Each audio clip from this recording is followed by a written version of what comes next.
Saya record. Oke. Nah, ini adalah kuliah perdana, game developer micro credensial untuk FPS dan nanti besok TPS. Kebetulan dosennya saya juga, jadi kita bisa rada-rada nyantai lah.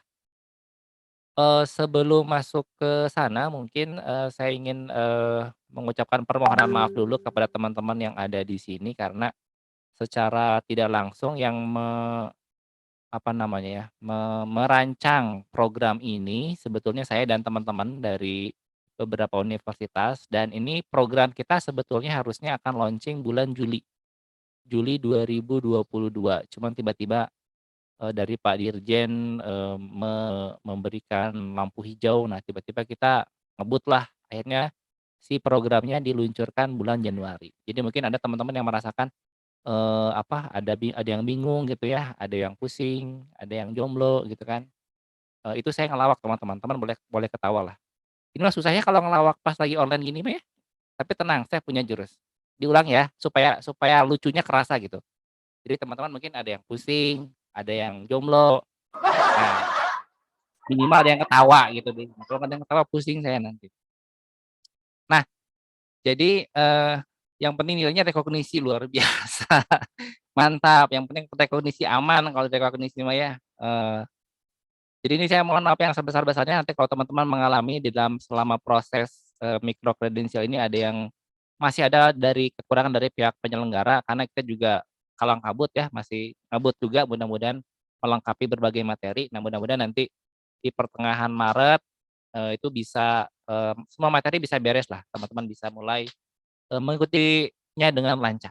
Nah, itu mungkin permintaan maafnya, terus selanjutnya, kita akan masuk ke materi. Dan saya yakin teman-teman sudah masuk ke dalam CMS. Saya coba, share screen sebentar. CMS-nya waduh, ngapain kamu makan coklat? Jangan dihabisin woi. Mana tadi CMS-nya ya? Saya coba CMS.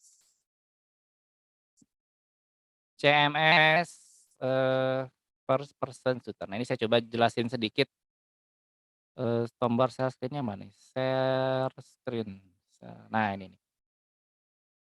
Oke, tak simpan sini. Ini chat coba nih. Nah, sudah terlihat, layarnya? Nah, kita akan coba mendalami apa itu game FPS dan apa gitu game TPS. Jadi kemungkinan kita akan baru mulai ngoding besok pagi, supaya lagi fresh ya, kalau sekarang kan lagi pusing lah. Jadi teman-teman pada saat, masuk ke dalam si CMS, itu kan ada beberapa sesi, ada beberapa materi. Fokusnya jangan banyak-banyak, fokusnya ke sini aja, ke target perkuliahan. Di target perkuliahan, ini saya nambahin tadi ada fundamental sisab, kita akan belajar ngoding dari sini sebagai panduan, tapi fokus utama sebetulnya ada di sini, target final project. Jadi maksudnya sampai 2 bulan ke depan, teman-teman harus bikin game, karena kita ini kan, stream ini kan perorangan ya, kira-kira gamenya kayak gimana. Nah, itu kita akan berpatokan kepada 10 tipologinya Michael Debus. Michael Debus itu dari Banten, teman-teman. Ini saya ngelawak lagi, ketawa ya. Si Michael Debus ini dia merancang, 10 tipologi. Aduh ini ngehalangin banget nih gimana? Oh bisa dibawain rupanya. Nah, dia merancang 10 tipologi dan ini tipologi ini akan teman-teman pakai untuk di, project capstone. Nah mungkin tipologinya yang ini aja deh, saya coba yang PPT. Tipologi yang akan kita pakai untuk, ieu kumaha cara ngagedegkeunana nya? Oh enter. Oh bisa gini kan juga ya. Oke, oh perkenalan dulu, lupa malah saya. Saya harus perkenalan dulu ya teman-teman ya. Nama saya Rikman Aherliwan Rudawan STMKOM dari Telkom University kebetulan. Saya mengajar, game pemrograman aplikasi permainan di sini. Kemudian kalau nama penanya adalah Rikman Rudavan. Rikman Rudavan ini adalah nama yang biasa saya pakai kalau menulis buku atau membuat jurnal ilmiah. Jadi saya satu-satunya dosen di Telkom University yang kalau nulis jurnal ilmiah pakai nama pena gitu. Sebetulnya aneh, cuman ya nggak apa-apalah, biarin aja. Ya kita kembali ke tipologi tadi, tipologinya nah ini, sorry bukan, nah yang ini. Ada 10 tipologi dari Michael Debus, ini saya pecah 5 di FPS, 5 di TPS. Tipologi yang pertama, ini tipologi utama untuk mata kuliah kita, first person shooter, tipologinya namanya remove. Nama tipologinya remove artinya menghapus sebuah objek dari dunia game ya, remove ya, bukan menghapus kenangan mantan dari hati kita, bukan. Tapi ini tipologi yang menghapus sebuah objek dari dunia game. Itu saya ngelawak lagi. Di sini si tipologi remove ini merupakan tipologi yang paling banyak dipakai sama semua orang semua orang, dipakai sama banyak game, cuman istilahnya bukan remove, kalau di game itu bisnya killing, triple kill, double kill, maniac, savage, nah kayak gitu ya, ide-idenya kayak gitu. Jadi nanti targetnya teman-teman dalam 2 bulan untuk mata kuliah ini, Anda bikin sebuah game first person shooter, tembak-tembakan, ngebunuh, zombie misalnya. Kalau misalkan udah bisa bikin seperti ini berarti mata kuliah udah beres. Anda udah lulus mata kuliah ini. Jadi cukup ngerjain satu aja. Yang kedua, kalau misalkan Anda nggak tega ngebunuh zombie ya, misalkan, pengen bikin game juga first person cuman bentuknya tidak bunuh-bunuhan, Anda bisa menggunakan tipologi yang lain yaitu tipologi reach. Tipologi reach itu adalah mencapai sebuah titik. Nah, tipologi reach ini, bisa banyak digunakan di game, Mario Bros dan Need for Speed. Nah, game Need for Speed sama Mario Bros itu adalah 2 game yang tipologinya sama, sama-sama reach. Kalau Need for Speed kan balapan ya, 3 dimensi. 3 dimensi dia kalau nyampe finish menang. Kalau Mario Bros gimana? Mario Bros kan, jalan-jalan ke kiri ke kanan. Kalau misalkan nyampe bendera menang gitu. Jadi walaupun secara genre berbeda tuh si Need for Speed kan genrenya racing. Kalau Mario Bros genrenya adalah, naon nya, platformer. Tapi secara tipologi sama. Jadi nanti kalau tipologinya sama, teman-teman nanti bikin codingnya bakalan sama gitu. Karena begitu nyampe titik tertentu menang gitu. Teman-teman bisa alternatifnya untuk, first person shooter bikinnya seperti ini tipologinya, karakter nyampe titik tertentu menang. Ini biasanya bisa di, kolaborasi ya nanti pakai gimik-gimik itu bisa masalah detektif, bisa masalah horor gitu boleh, apapun lah bisa dipakein lah gimiknya. Ini karena gampang banget bikinnya. Ini alternatif kedua untuk yang FPS. Yang, TPS ini yaitu create, tipologi create yaitu, player harus membuat sesuatu di dalam game, kalau sesuatu itu sudah terbangun maka menang.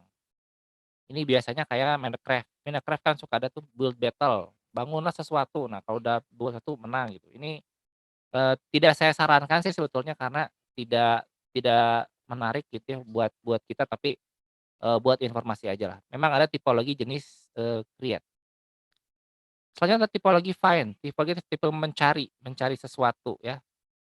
Misalnya sama kayak game detektif juga. Jadi teman-teman ada first person, nyari-nyari benda, terus, kalau bendanya dapat, carilah kubus 3 biji. Nah, kalau udah dapat kubus 3 biji berarti menang.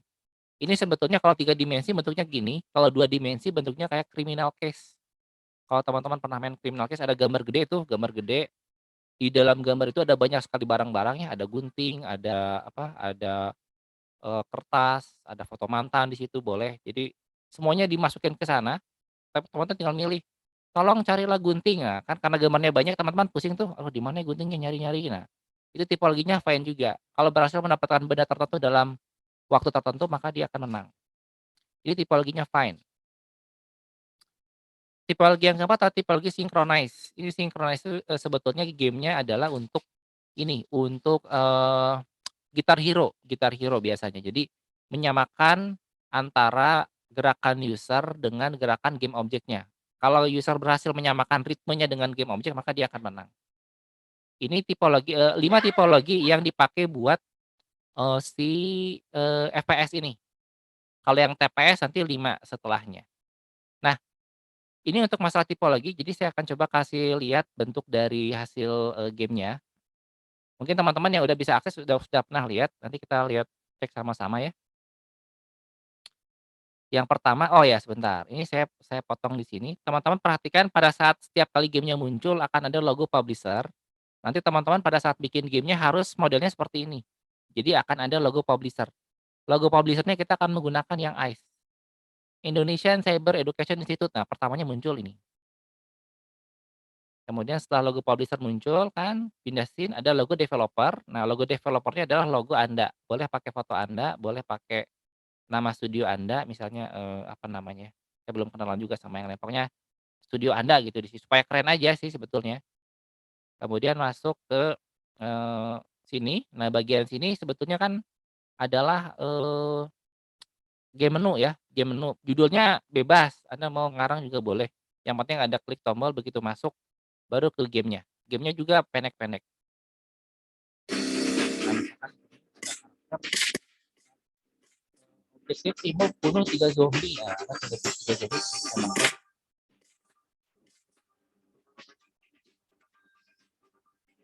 tembak, kalau dia terbunuh,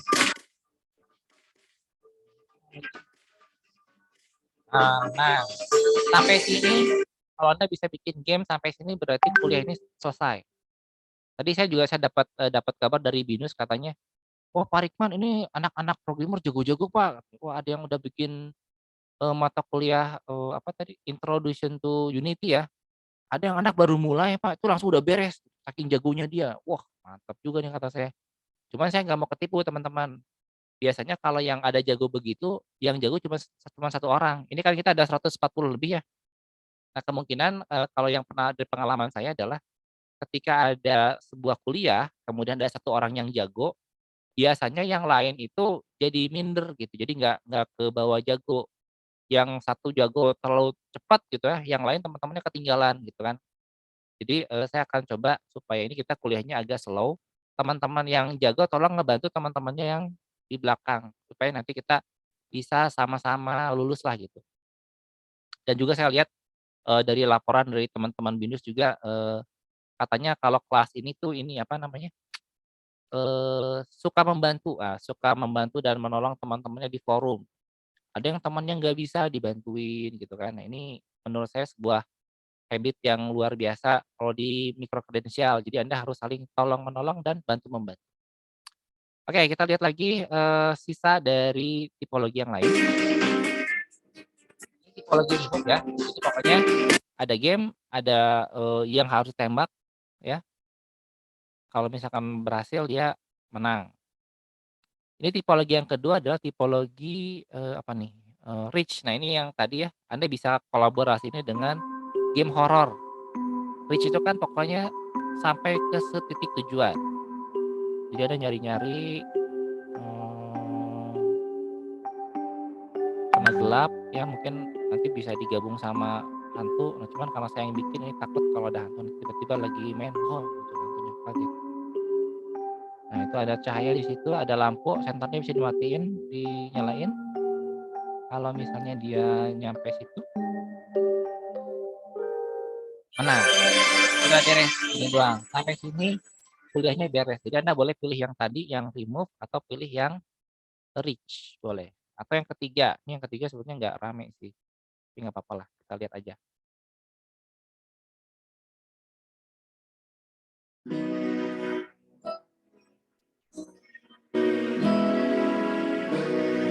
Lihat lihat ya,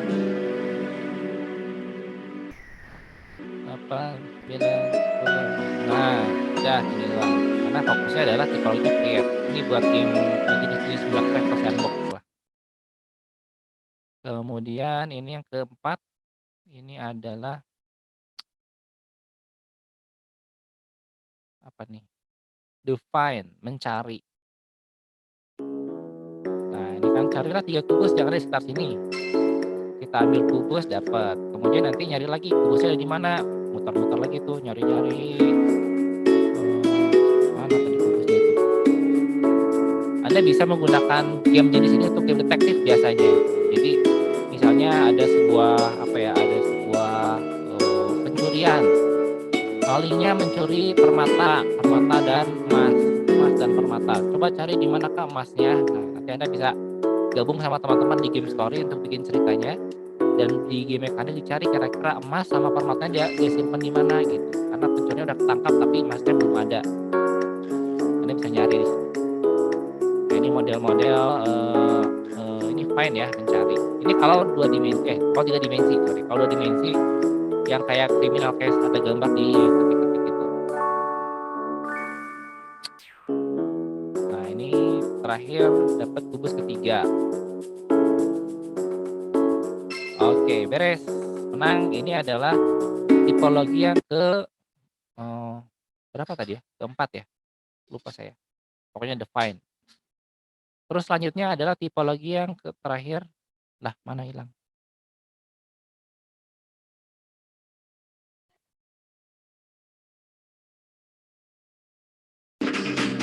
Oh ini yang synchronize, jadi targetnya adalah, menyamakan gerakan user dengan pola gerakan, game object. Ini game object-nya saya kasih, apa namanya, saya kasih, script untuk dia muter-muter, nanti player fungsinya adalah harus menabrak harus menabrak bolanya. Cuman karena bolanya muter-muter gitu nggak jelas, jadi susah ngedapetin bolanya. Ini biasanya kalau main di Guitar Hero kan suka ada tuh game-game yang apa namanya, ada yang bergerak, kemudian Anda harus menyamakan, pencetannya dengan jempol. Nah, jempol jempol jempol. Ini kurang lebih kira-kira 5 tipologi untuk FPS, Anda boleh pilih salah satu, nanti kalau sudah jadi bisa langsung dikumpulkan belum bisa dikumpulkan karena belum ada link pengumpulannya.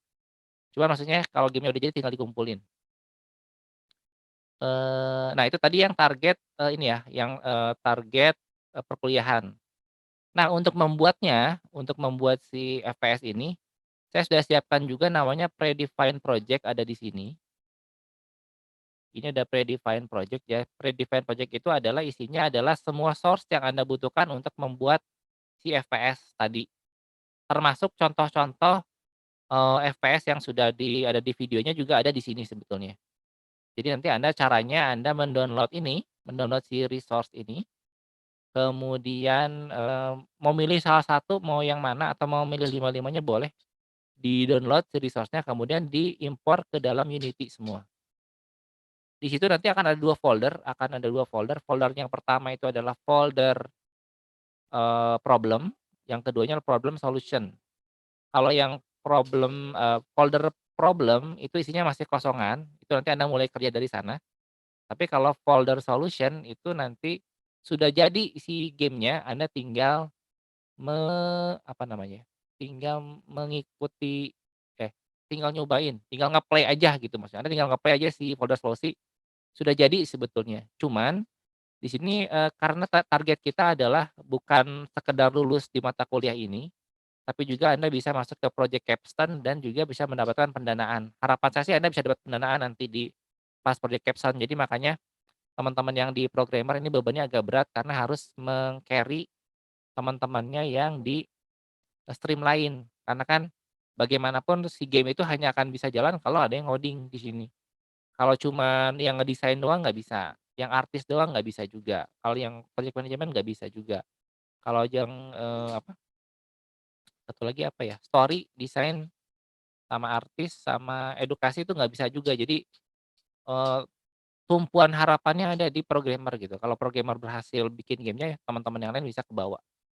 Makanya di sini kalau bisa jangan ngedownload ini, kemudian ngambil solusi, terus Anda upload lagi hasil solusinya gitu. Karena nanti Anda nggak dapat apa-apa, pas di project capture malah bingung. Itu kira-kira teman-teman, ini adalah sekilas dari, tipologi untuk yang FPS ya. Saya stop dulu sambil saya, ngasih kesempatan ada yang jomblo ada yang mau ditanyakan silakan. Oh ada banyak pertanyaan ini ya? Sebentar, saya tanya dulu. Ini pertanyaan ke wakakaka, hahaha, gimana sih ini? Pertanyaannya nggak ada yang bener ini. Wakakakakaka terus saya jawabnya gimana gitu ini bingung saya. Hahaha, saya ngejawabnya gimana? Ini kan susah. Kan Bapak tadi ngelawak, Oh Pak. iya bener, ya nggak bisa ketawa ya, nggak bisa ketawa jadi harus iya iya bener bener juga sih, bener bener. Kerja kelompok, satu kerja sisanya kelompok. Nah, itu kemungkinan begitu memang. Jadi kalau Capstone ada pendanaannya, Mas? Ada, Teh, ini ada pendanaan. Makanya saya berharapnya nanti teman-teman pada saat kalau sekarang kita kuliah santai lah ya, stream FPS santai, nanti begitu Capstone, kita akan bikin satu produk, produk itu nanti akan pitching kepada investor, harapannya kalau misalkan bagus game-nya dapat pendanaan. Itu kalau kemarin, rencana awal sih 50 juta pendanaannya, cuman nggak tahu nih, karena target kita gagal kemarin gara-gara surat STMJ, surat STMJ, apa sih surat kemarin? ST12 ya pokoknya gara-gara surat itulah. Jadi targetnya 1.500 mahasiswa gagal gara-gara ada hal-hal yang sifatnya administrasi dan semester depan kita ditargetin sama, Pak Menterinya 2.000 mahasiswa. Waduh ini juga keteteran saya. Nantilah kita jalan, kita cobain. Permisi Pak, izin bertanya apakah semua tipologi dapat dipilih memiliki nilai yang sama? Maksudnya oh ya nilainya sama nggak masalah.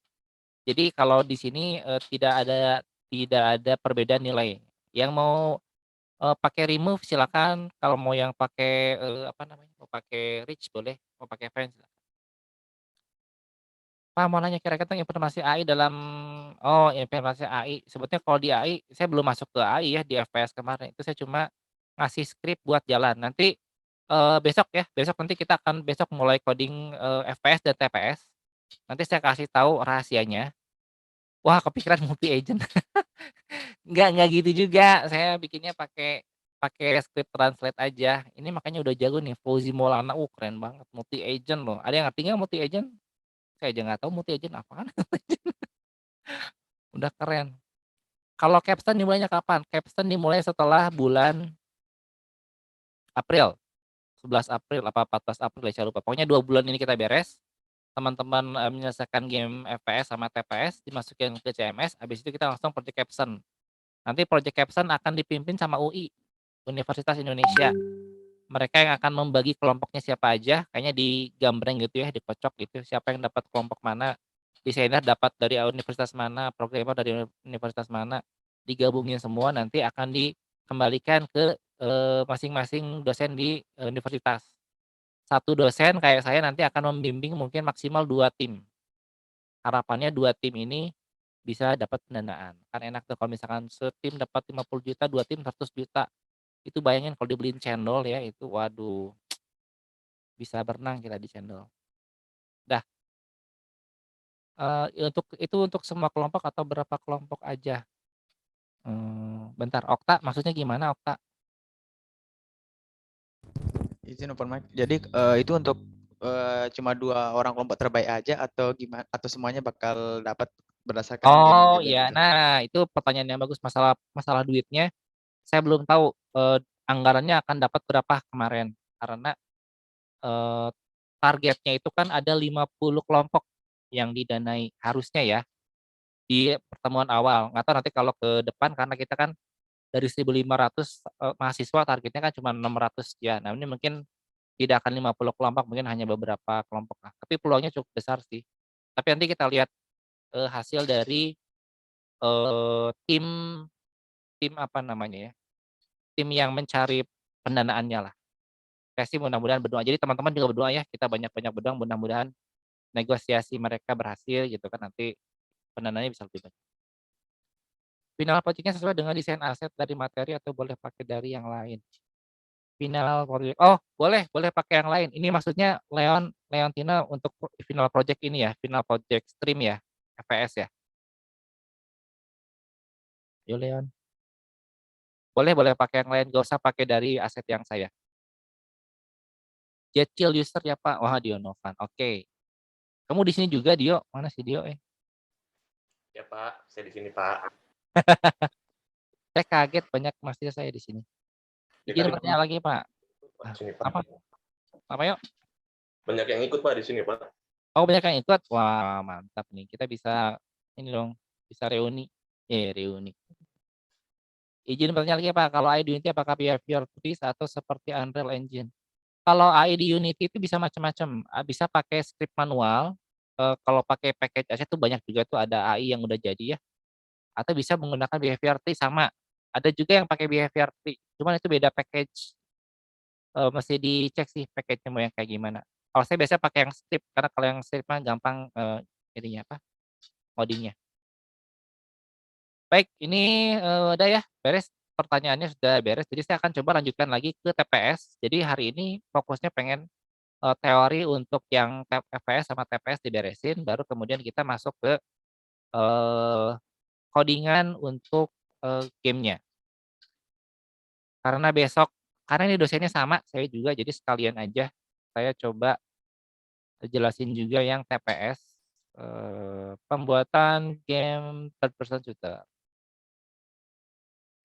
Polanya sama teman-teman, jadi teman-teman tinggal, lihat di bagian target perkuliahan, kemudian di sini ada third person shooter, di sini ada, mmm, kumaha teh, full screen. Nah, full screen kemudian di sini ada ininya. Lah, hilang.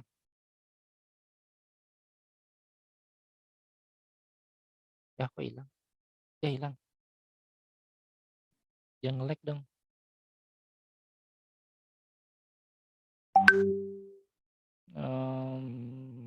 Nah ini nih. Nah, untuk yang TPS itu tipologi utamanya yang dipakai adalah configure.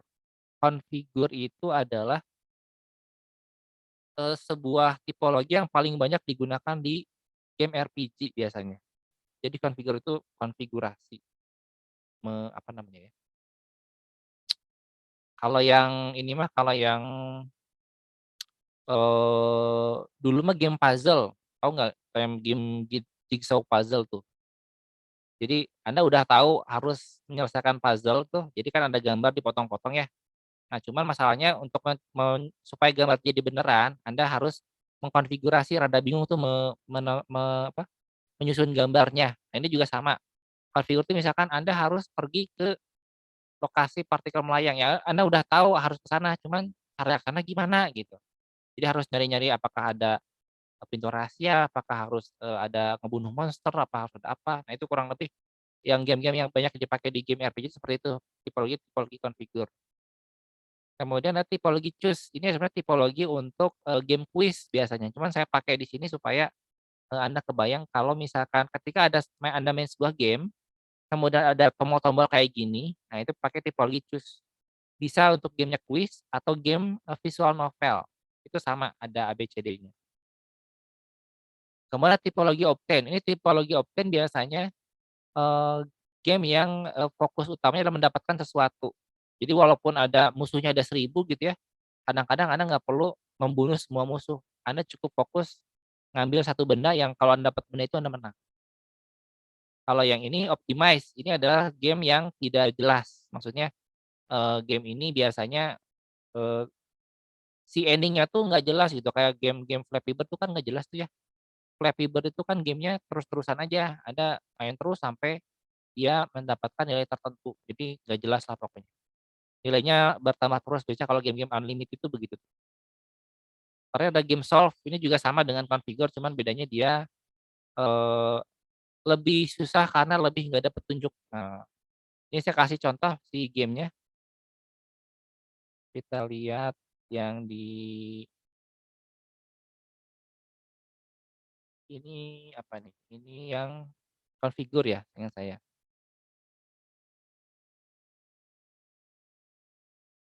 Nah, the configure.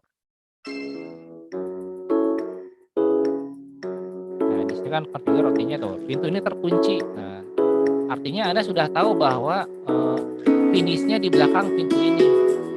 Cuman masalahnya pintunya terkunci. Jadi Anda bingung, "Harus ngapain ya?" Gitu kan. Jadi cari-cari, kira-kira apa yang bisa dipakai nih. Nah, ini saran saya juga untuk game-game jenis ini, termasuk game jenis detektif ya, Anda bisa gunakan nanti untuk bikin project capstone. Nah, ini ada kunci, diambil kuncinya, kemudian balik lagi ke sana. Yang jelas Anda sudah tahu finish-nya di mana, cuman untuk mencapai ke sana tiba-tiba ada sebuah penghalang. Buka pintu ini ya. Nah, kalau udah punya kunci nanti dia akan, pintunya berbeda, apa namanya, situsnya berbeda. Selamat, Anda menang gitu, udah beres, itu configure tuh. Ini yang utama ya untuk yang bikin, eee, game TPS. Tapi kalau misalkan mau yang alternatif juga boleh. Ada beberapa alternatif di sini, misalnya The Choose. Di sini misalnya ada 2 robot ya, merah sama biru. Nah, di sini sebetulnya kan saya cuman bikin 2 jawaban ya. Apakah Anda mau lewat jawab ini atau tidak? Sebetulnya Anda bisa kombinasi di situ dengan menggunakan kuis, pakai pertanyaan. Apakah kamu jomblo? Ya, boleh masuk gitu. Nanti Anda bisa buat macam-macam lah pertanyaannya, boleh dibikin macam-macam. Yang jelas bentuknya adalah sebuah dialog dengan tombol ABCD. Biasanya sih 4, 2 juga boleh. Baik, ini untuk yang di untuk yang si The Choose. Yang ketiga, ini ada namanya The Obtain. Ini mendapatkan sesuatu. Target utamanya mendapatkan sesuatu. Jadi Anda nggak perlu repot-repot bunuhin zombie sebetulnya. Jadi misalkan ada musuh banyak, targetnya kan dapatkan bola merah di ujung jalan. Yang penting dapetin itu Anda menang. Tanpa Anda harus menghabiskan waktu membunuh yang lain. Nah, ini juga tipologi Obtain. Kemudian ada lagi, ini apa nih namanya nih? Optimize. Nah, ini jenis game yang tidak jelas ya. Nah, ini kalau saya bikinnya, saya menggunakan timer selama 30 detik. Silakan bunuh zombie sebanyak mungkin. Nah, ini biasa diganti biasanya kalau di game-game itu ada Flappy Bird tuh. Pokoknya si burungnya bertahan aja jangan sampai kejebak. Jangan sampai kejeduk pipa. Atau Subway Surfer itu kan juga terkesan tuh gamenya lari terus kan nggak jelas gitu. Pokoknya sampai mencapai angka tertinggi yang bisa Anda dapatkan. Ini di-optimize. Dan menurut saya sih sebaiknya jangan yang itu ya, optimize, karena kesel ya kalau bikin optimize tuh tamatnya kapan ya gitu. Tamatnya ya selamanya Anda bermain. Sebaiknya jangan optimize. Terus yang solve boleh, saran saya juga ada, boleh menggunakan yang solve. Jadi yang solve ini sama seperti yang configure, cuman bedanya ini lebih nggak jelas lagi petunjuknya. Kalau ini kan masukkan passwordnya apa? Kan bingung, password. Nah, jadi apa nih passwordnya kan nggak jelas gitu. Jadi semakin petunjuknya nggak jelas, itulah di solve tuh. Makanya gamenya membuat kadang-kadang pemain kesel atau googling cari walkthrough biasanya. Kalau misalnya passwordnya rumah, oke, passwordnya rumah silakan. Terus ada nah, itu teman-teman. Jadi itu adalah bentuk dari 5 tipologi untuk yang TPS. Jadi karena kita dosennya kebetulan saya semuanya. Jadi yang FPS sama TPS kira-kira yang harus Anda kumpulkan kira-kira gamenya seperti itu. Dan ini juga sama untuk yang TPS juga, Anda bisa buka di sini. Kemudian predefined project. Nah, di predefined project sama resource-nya sama, nanti silakan di-download yang ini, kemudian masukin TPS, pilih tipologi yang mau dibikin ya, di sini ada contohnya, ada solusinya, silakan di-download, kemudian dipelajari, kemudian upload di bawah nanti kalau udah ada link. Oke, sampai sini dulu untuk yang TPS. Jadi teorinya TPS sama FPS sudah selesai. Coba saya mau nanya dulu ini apa nih? Selamat siang teman-teman. Oh, ada Bia ya. Ini Bia absensi, jangan lupa presensi. Maaf Pak, saya bingung. Saya mau bertanya, saya masih bingung untuk final project ngikutin dari materi ICE-nya ya? Iya, betul. Saya juga bingung. Muhammad Audi mana?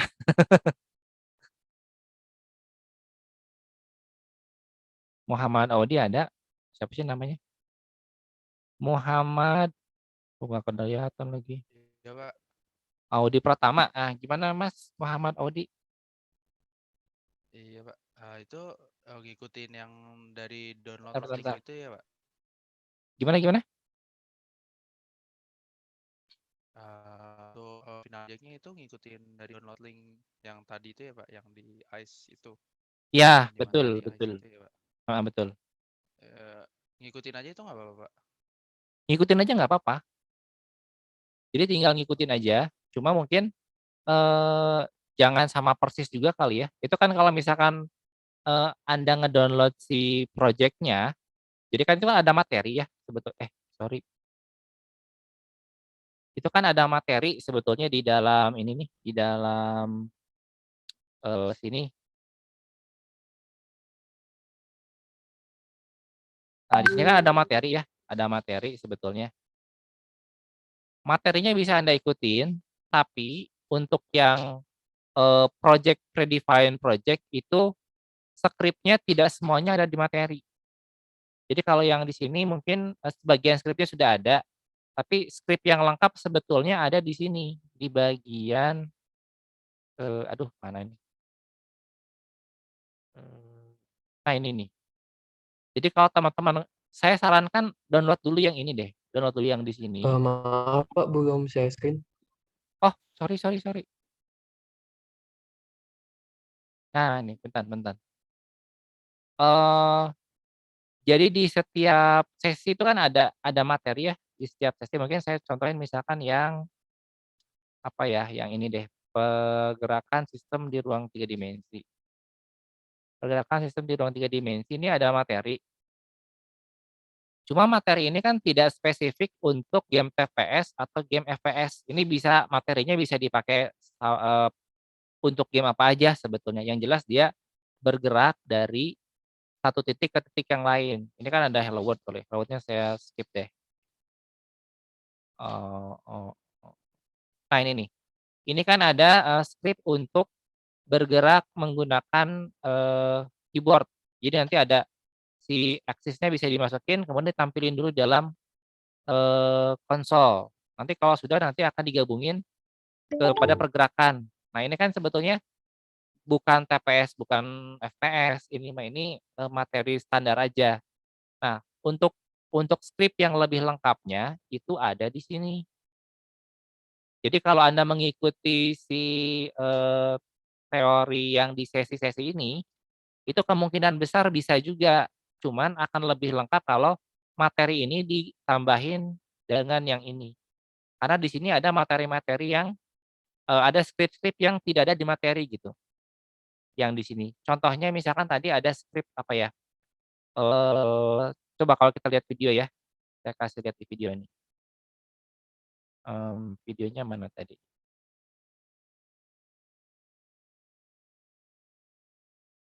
Nah, sorry, belakangan deh.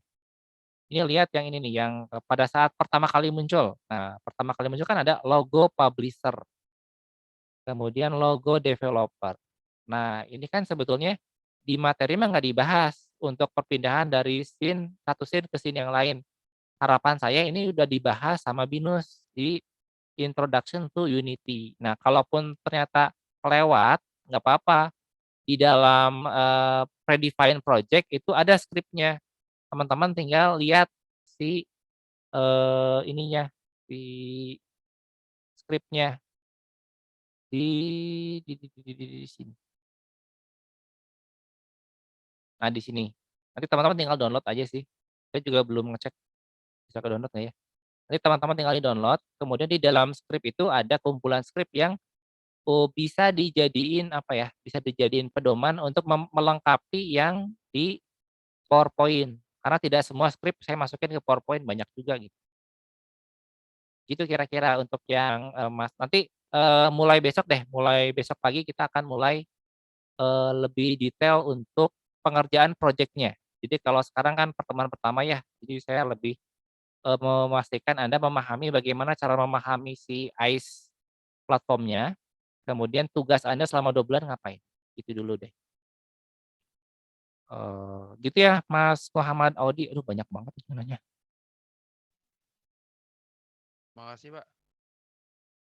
Bentar bentar, mana sih? Oh iya, Bapak masih bingung? Iya betul, berarti Game of Thrones lebih ke survival. Ya benar benar, lebih ke survival, betul.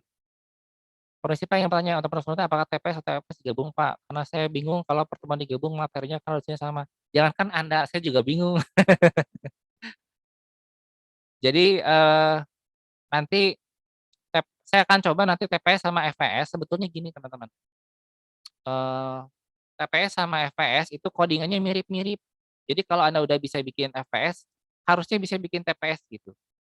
Yang membedakan TPS sama FPS cuma kalau FPS cuman kelihatan tangannya doang, kalau TPS ada orangnya. Jadi nanti, pertemuan selanjutnya kita akan bahas ke FPS dulu sebetulnya, kita akan bikin FPS, nanti kalau FPS sudah beres baru ke TPS. Untuk yang sekarang memang, saya gabung teorinya hari ini. Nanti kalau ke depan besok mungkin kita mulai dari TPS dulu boleh, nggak apa-apa. Tapi kalau yang hari ini memang teorinya saya pengen TPS-TPS dulu supaya nggak pusing soalnya kebanyakan. Selain itu kami belajar semuanya sendiri ya Pak. Apakah memang tidak ada belajar step by step seperti itu Pak? Videonya nanti akan dirilis mungkin sekitar, awal Maret atau pertengahan Maret. Ada videonya nanti, step by step supaya Anda tidak kebingungan. Kalau bingung nanti bisa nanya sama mentor. Nah, nanti mentor nanya sama saya. Sama juga muter, nggak apa-apa. Nanti kita sambil jalan aja ya. Jadi kita, belajarnya slow-slow. Pak, semisal di-embed ke hardware, aduh jangan ke hardware dulu, kayak Arduino. Nanti aja itu mah, Arduino mah susah, takut nyetrum. Saya khawatir kalau kamu nyetrum nanti susah. Tapi kalau memang udah bisa dengan hardware boleh, kayak Arduino, jadi nanti kamu nembaknya pakai pistol beneran ya. Cuman gini teman-teman, first person shooter itu adalah sebuah genre game yang paling susah di dalam dunia game. Jadi semua semua praktisi game itu sepakat bahwa first person shooter itu adalah jenis genre yang paling susah untuk dilakukan. Karena pada saat kita menembak, kita tidak tahu kita diterima atau enggak. Dah, saya ngelawak terus gak ada yang ketawa jadi pakai itu aja. Dah, terus apa tadi? Pak buat final project harus pakai Final Project nggak? Atau boleh nggak pakai Final Project? Nggak, Pak buat final project itu harus pakai predefined project-nya Pak? Atau boleh nggak pakai predefined project nggak Pak? Elah aku masih. Dia kamu nanyanya gimana sih yo? Bingung saya. Jadi Pak maksudnya Pak, kalau misalkan kita nggak pakai di define project-nya boleh nggak Pak? Gitu. Oh boleh. Kalau yang sudah bisa tanpa predefined project boleh nggak apa-apa. Jadi predefined project itu isinya banyak script buat ngebantu yang belum paham. Boleh, boleh, boleh.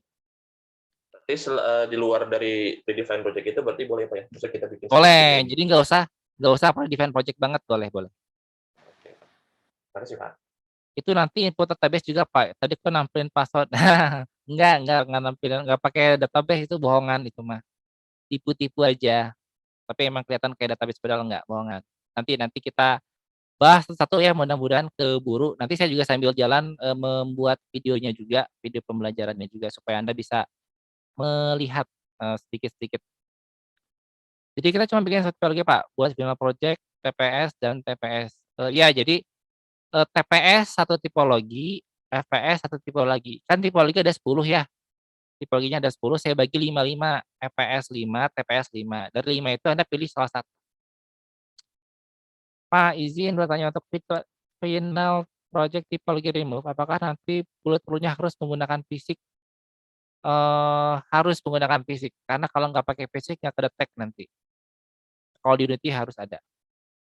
Izin Kak, nanti minta di-sharing rekan pertemuannya di grup WA karena ada penjelasan cara dengar jaringan kurang bagus. Oke, siap. Nanti akan kita share si sharingannya ya, si videonya. Final project kapan Pak batas terakhir? Final projectnya itu adalah 2 bulan dari kemarin, dari pekan lalu. Kita mulai 14 Februari teman-teman. Hitung aja 14 Februari tambahin 8 pekan. 14 Februari, 14 Maret, kemungkinan jatuhnya di 14 April. Gampang Pak. Wih, gampang. Sebentar.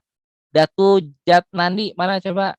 Datu Jatnandi, gampang dong, luar biasa. Datu, mana Datu? Wah ini. Mana sih Datunya nggak ada, kabur dia. Tuh, Datu.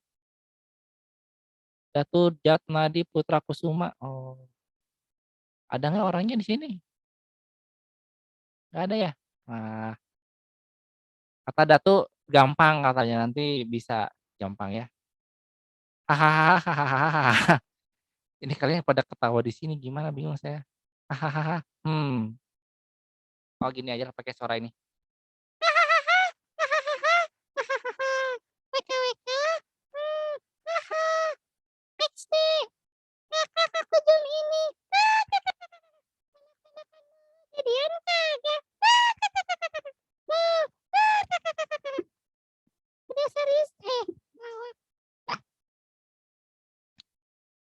Sudah, terus, apalagi tadi? Ahahaha. Mana ini? Pada ngelawak semua. Jadi pilih salah satu dari tipologi yang Anda pilih untuk final project. Ya, betul. Mas Eriko pulang lewat mana loh? Dia ngapain nanya si Eriko? Si Eriko mah biarin aja. Wok wok wok wok wok. Cocok jadi VTuber. Wok wok wok wok. Orang ganteng kalah sama orang cepat. Wah, benar, setuju. Saya setuju. Baik, sudah selesai ya. Walaupun tidak jelas, ini chatnya nggak jelas juga ini. Waduh, ini gimana nih chatnya nih? Harusnya kita kuliah ini ya. Kuliah itu apa namanya? Penuh dengan pertanyaan yang sistematis gitu ya, sistematis, futuristis, dan akademis gitu. Ini jadi nggak jelas. Baiklah, sekarang kita akan masuk ke dalam materi apa namanya? Materi sisapnya. Jadi sebelumnya tapi saya mau nanya dulu nih, mau nanya dulu teman-teman di sini yang benar-benar codingnya blank banget gitu ya, benar-benar aduh pokoknya kalau ngoding itu seperti apa ya? Seperti merasakan tertekan hidup ini tidak ada artinya gitu. Kira-kira siapa? Bo Dio mah jago yuk, jangan. Boleh ngacung tangan nggak? Ngacung maksudnya pakai reaction ya. Saya mau ngitung kira-kira berapa dari Anda yang kalau disuruh ngoding tuh pada ini, pada deg-degan gitu. Oh ada Wahida Priscilla tuh, deg-degan dia kan, Anissa, Muhammad Syafiq, Christopher. Oh, banyak juga ya yang merasakan diri kalau udah ngoding itu sepertinya, Aduh, aku tuh kalau ngoding itu aku tuh nggak bisa. Ini tuh nggak bisa banget. Ini bukan aku banget kalau ngoding. Gimana? Aku nggak bisa, tolong. nah buat yang merasa kalau ngoding begitu coba dicek. Saya butuh melihat jumlah dari komposisi mana yang memang nggak bisa ngoding sama yang jago ngoding. Yuk, kamu nggak usah ngacung yuk. Astagfirullah Aryo. Pusing nanti saya yang ngitungnya. Aryo mah udah jago, jangan nggak usah ngacung. Siapa lagi ya? Yang kira-kira yang si Dio juga nggak usah ngacung yuk. Si Dio juga ngacung. Terus mana lagi nih? Mas udah tipes Pak. Saya tipes Pak make Unity Pak. Kamu tipes bukan karena ngoding, kamu tipes karena kebanyakan begadang itu mah. Makanya begadang makan mie. Ini kalau begadang jangan makan mie dong. Lebih ke arah sakit hati sih, Pak. Gara-gara Gemastik nggak jadi finalis, Pak. Iya itu kali ya. Kamu yuk, ini kamu kan mumpung ini ya, mumpung semester 6, nah Gimastik ikut lagi yuk. Iya Pak, paling ikut Pak. Supaya inilah, supaya sakit hatinya terbalaskan lah dendamnya gitu ya. Masa Gimastik nggak jadi finalis? Kemarin yang finalis siapa sih? Jadi Idani finalis. jadi panitia aja, Pak. THK-nya sama. Sedih amat. Kemarin Dani itu finalis sama anaknya Pak Rio jadi finalis tuh alhamdulillah kan. Oh, Dio doang yang nggak finalis. Ada nggak sih Pak? Apa tuh? Anaknya Bapak. Ada yang masuk final nggak sih? Dani Samuel 2018 kemarin finalis. Saya ngirim 9 tim loh yang Anak lolos Pak Rio final. saya, Pak. Oh sama Taufik juga ya? Taufik siapa tuh? Saya, Pak. Oh iya. Nah, mana tadi ya? Ini ada berapa ini? 1, 2, 3, 4, 5, cukup ya cukup banyak lah ya. Anda kalau dari laporannya tim BINUS memang untuk yang game programmer ini mayoritas sudah jago ngoding semua Pak Rikman katanya. Jadi kalau misalkan mau disiksa juga boleh katanya. Wah, ini menarik nih. Ini banyak yang beginner. Terkadang pertanyaan yang udah advance, pertanyaan sini yang beginner bikin para beginner linglung, Pak. Nah, itu dia. Makanya saya mau hari ini sebetulnya saya mau mensosialisasikan sebuah metode pembelajaran coding yang saya sebut fundamental programming. Nah, ini belum pernah saya bikin sebelumnya, jadi mau saya coba di mata kuliah kita ini mudah-mudahan berhasil. Tapi kalau gagal ya saya tinggal minta maaf aja. Ada materi 10.000 kok saya. Jadi kelemahan dari yang saya lihat dari teman-teman yang ikutan di sini ada 153 orang di sini. Itu komposisinya nggak rata teman-teman. Ada yang jago banget tuh, kayak Mas Aryo, ada Mas Dio, itu kan udah jago ya. Jadi mereka kalau ngoding itu udah tutup mata langsung jadi pring gitu kan. Sementara ada teman-teman yang memang masih blank banget nih. Aduh, saya bingung apa namanya? ngoding tuh nggak bisa gitu. Rasanya kalau ngoding tuh saya harus ngetik apa juga nggak tahu. Akibatnya karena beritanya tersalib gitu ya sama teman-teman yang udah jago, akhirnya dianggap semua di dalam stream ini jago gitu. Padahal kan jomblo gitu kan, tidak semuanya jago, ada yang jomblo juga. Itu saya ngelawak. Ada yang ketawa nggak? Nggak ada yang ketawa ya? Nggak apa-apa saya mah. Saya mah santuy. Kalau kuliah online saya ngelawak, ada yang ketawa, saya mah tenang aja. Gampang kalau saya mah. Jadi itulah enaknya saya kuliah online ya. Walaupun saya ngelawak garing tapi tetap ada yang ketawa. Dulu dosen-dosen pada ngeluh tuh pas awal-awal pandemi. Aduh Pak Rikman saya gimana ya kalau kuliah online? Kalau ngelawak teh nggak ada yang ketawa jadinya krik krik krik gitu. Itu mereka dosennya belum ini sih, belum pakai alat. Coba kalau pakai alat. Pakai saya mah gampang, mau ngelawak, mau mau lucu ketawa, mau garing juga ketawa. Bahkan saking lucunya saya teman-teman, itu saya nggak usah ngelawak, cukup ketawa, cukup batuk, ketawa. Luar biasa lah pokoknya. Dah, ini total ada sekitar berapa nih? Ya lumayan banyak ya, hampir beberapa paronya ya, hampir separohnya lah kalau saya bilang. Lucu banget Pak, terima kasih. Mantap. Kak, ngoding paling aku benci adalah saat udah lama loading pas di run error. Iya benar sih memang. Betul betul betul betul betul. Apalagi oke lah, baik. Jadi intinya apa yang saya takutkan benar ya. Jadi dari teman-teman BINUS kemarin udah laporan bahwa memang di stream programmer ini banyak yang jago dan teman-teman bisa langsung ngebut. Nah, cuman saya beranggapan tidak seperti itu. Jadi saya beranggapan teman-teman ini sebetulnya komposisinya tidak rata. Ada yang jago banget, ada yang setengah-setengah, ada yang memang blank banget. Jadi saya akan mengambil patokan dari yang blank banget. Saya anggap teman-teman tidak sebagian besar masih blank dengan skripnya. Jadi kita akan mulai belajar coding dengan menggunakan metode baru saya. Nah ini baru baru saya bikin. Saking barunya belum saya rilis kemana-mana. Cuma saya juga nggak tahu ini berhasil atau enggak ya. Saya nggak tahu juga nih. Ini mah coba-coba aja lah. Mudah-mudahan berhasil. Nama metodenya adalah mana tadi di sini? Oh belum saya masukin di sini kayaknya di FPS tuh ada. Nama metodenya ada Fundamental Programming. Oh namanya kan keren. Padahal nggak keren sih isinya, biasa aja. Nah ini dia, Fundamental Sysap Unity. Nah teman-teman nanti di game FPS sudah ada. Ini nanti akan dokumennya dokumen hidup ya teman-teman yang di PPT ini dokumen hidup. Jadi belum semuanya saya tulis. Jadi sambil jalan aja.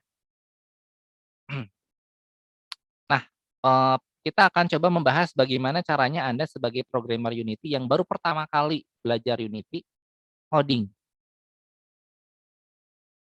Yang pertama ada namanya konvensi dan sintak Unity.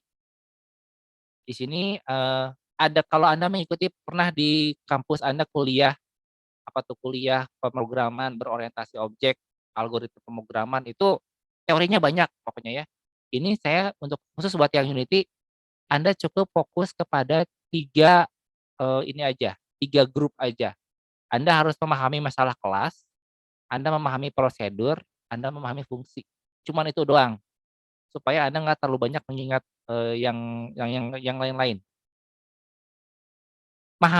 Memahami soal kelas misalnya di sini ya.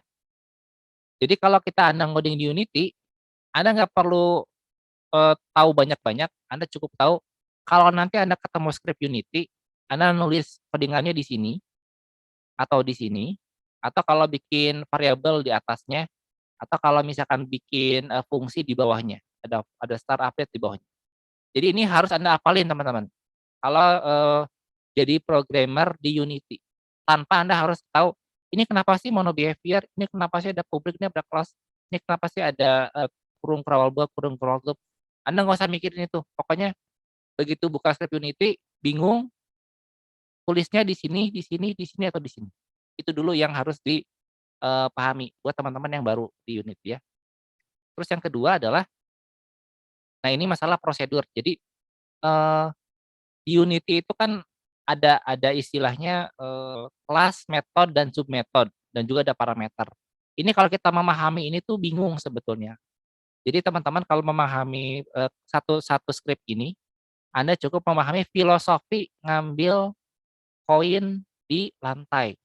Jadi kalau teman-teman sekarang punya koin atau punya apa ya, punya handphone gitu, coba handphonenya bantingin ke lantai, bukan, koin dibanting ke lantai, kemudian coba Anda ambil koin itu di lantai. Bagaimana cara Anda mengambil koin di lantai? Pasti pakai jari. Tapi yang akan bergerak duluan bukan jari, tapi otak Anda. Otak Anda akan nyuruh badan untuk bergerak, kemudian nyodorin tangan, tangan kemudian masukin ke jari. Nah, ini polanya sama. Kelas ini otaknya, metode ini badannya, submetode tangan, parameter ini jarinya. Kan Anda nggak mungkin ngambil koin langsung pakai kepala, kan nggak mungkin. Itu nggak logis lah. Jadi di sini ada sebuah struktur hierarki kalau di kelas itu, bagaimana Anda memahami submetode ini hanya bisa dipanggil kalau metodenya udah dipanggil. Metode ini hanya akan dipanggil kalau kelasnya udah dipanggil gitu. Jadi dari otak, badan, kepala, pundak, lutut kaki, kayak gitulah. Itu lagu-lagu itu sebetulnya jadi dasar pemrograman game objek gitu ya. Karena sudah ada hampir semua teori kelas itu pasti menggunakan tubuh manusia biasanya. Ada kepalanya, ada badan, ada tangan dan sebagainya. Nah, terus di sini teman-teman, buat teman-teman yang baru dan belum pernah sekalipun ngoding, nah kita lihat di sini ada, ini saya ngasih contoh nih. Misalkan nomor 1 ya, game object rotate 010. Kira-kira artinya apa? Saya yakin teman-teman juga bingung. Dan ini yang menarik teman-teman, ini kalau misalkan si game object rotate ini saya tanya ke Bill Gates, Anda tahu Bill Gates? Itu yang bikin Microsoft. Misalkan saya tanya nih, Mas Bill Gates, apa kabar? Oh baik, apa kabar? Ini mau nanya nih, game object rotate itu artinya apa? Kata Bill Gates apa? Aduh, saya juga nggak apa nih, nggak ngerti ini mah. Loh, tapi kan Bill Gates kamu yang bikin ini dong, bikin apa? Bikin Microsoft Windows, bikin Visual Studio, masa nggak ngerti ini? Aduh, nggak ngerti Kang Rikman, deh ini mah bukan saya yang bikin. Ini mah yang bikin si Unity. Coba aja tanya ke Unity. Tuh. Jadi kalau Anda eh, buat satu fungsi di Unity kemudian Anda bingung, Anda jangan minder. Bill Gates aja bingung. Bill Gates itu nggak ngerti ini artinya apa. Karena yang bikin bukan timnya Microsoft, bukan Bill Gates. Yang bikin ada timnya Unity. Jadi semua script Unity, kalau Anda pengen tahu artinya, Anda harus buka Unity Script Reference. Nanti di situ ada penjelasan setiap script itu isinya apa sih. Nah, gitu. Anda harus baca. Jadi syarat jadi programmer adalah bisa baca. Cuman yang menarik, Unity ketika dia bikin script, itu dia pakai bahasa Inggris, teman-teman. Dan itu bahasa Inggrisnya bisa kita raba-raba. Jangan pakai kata raba. Bahasa Inggrisnya bisa kita coba-coba. Bisa kita apa namanya? Bisa kita telusuri, bisa kita kira-kira. Nah, kira-kira lebih enak lah. Bahasanya bisa kita kira-kira. Kira-kira ini artinya apa? Misalkan game object rotate 010. Ini kan Anda nggak tahu artinya. Bill Gates nggak tahu artinya. Anda kalau nanya ke Mark Zuckerberg juga nggak tahu juga. Hampir semua CEO di dunia, kalau ada tanya ini game object rotate artinya apa, nggak tahu juga. Kita harus tanya ke Unity.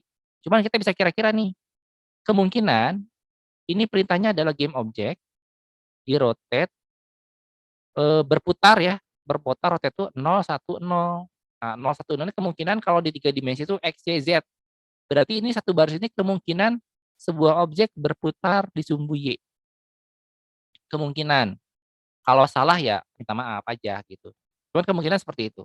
Misalkan yang kedua, game object transform set position 111. Ini kemungkinan ada perintah game object, Anda harus melakukan set posisi si game objeknya itu diposisikan di koordinat 111. Kemungkinan seperti itu. Kalau misalkan pengen tahu aslinya apakah benar, tinggal dicobain. Jadi artinya Anda nggak perlu takut dengan codingan ini karena Anda tidak tahu apa artinya. Yang tahu Unity, tanyalah ke Unity kira-kira artinya apa. Kalau misalkan penasaran, dicobain aja codingannya, paling error. Ini nanti hal-hal seperti ini yang menurut saya Anda jangan takut duluan kalau yang belum pernah ke pemrograman ya. Jangan takut duluan dengan coding-coding seperti ini karena tinggal dibaca aja sebetulnya si codingan ini artinya apa. Contoh misalkan scene manager load scene 0 atau scene manager load scene 2. Ini berarti dia pindah ke scene 0 atau dia pindah ke scene 2 nama scene-nya. Ini bisa integer, bisa string. Ini macam-macam nanti sambil jalan kita akan ketemu banyak fungsi seperti ini. Tapi minimal Anda paham ininya, polanya, kelas, metode, submetode, sama parameter. Parameter itu berarti yang di sini nih, yang di bagian kurungnya namanya parameter. Untuk yang fungsi juga sama, bedanya kalau yang fungsi itu di sebelah sininya ada apa namanya? Ada variabelnya. Jadi game object find cube, ambil sebuah objek namanya kubus, masukin ke variabel GO. Variabel itu bisa Anda anggap sebagai sebuah kontainer ya, kontainer. Ini kita skip. Nah, kita akan mulai dari sini teman-teman. Si subscript as behavior component. Nah, ini teman-teman yang pengen belajar Unity bisa mulai apa namanya? Mencoba si PPT ini, karena ini saya buat dengan menggunakan pertanyaan dan akhirnya dibuat dengan jawabannya. Misalkan gini, bagaimana caranya membuat sisap di Unity? Klik menu aset sisap. Oke, kita akan coba praktekkan nih. Jadi si PPT ini kita coba praktekkan bagaimana caranya membuat script sisap di Unity. Saya sudah buka Unity. Ini. Bagaimana caranya tadi apa? Membuat script di Unity. Gimana caranya? Klik menu aset. Nah, menu itu ada di atas. Aset sisap script, bener nggak? Aset, oh salah. Create sisap script. Nah, kayak gini kan. Nah, script selesai kan? Jadi ini cara bikin menunya, cara bikin scriptnya. Jangan lupa beri nama kelas sesuai dengan kebutuhan. Hindari nama default yaitu new behavior script. Nah, ini udah salah tuh, new behavior script. Ini harus dihindari namanya. Karena kalau misalkan saya rename di sini, misalkan hello world, di sininya mah tetap new behavior script. Anda harus coding masuk ke dalam, kemudian mengganti si namanya. Jadi di Unity itu bentar, ada ininya enggak ya? Oh.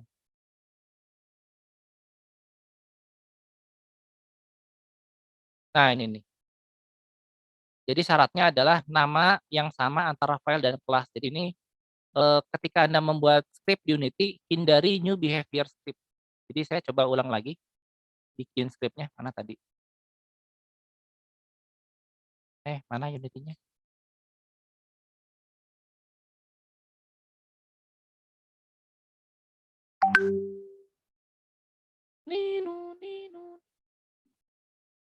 Oh, ini kalau pakai Visual Studio agak lama ya. Raise hand. Bill Gates rupanya orang Bandung. Iya dong. Orang Bandung Bill Gates mah. Bentar, ini kenapa jadi nge-lag? Saya matiin dulu deh si ininya, si Unyil.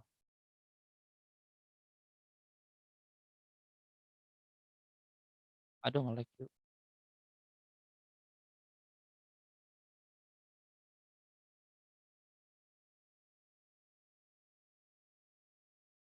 Bentar. Coba lagi ya.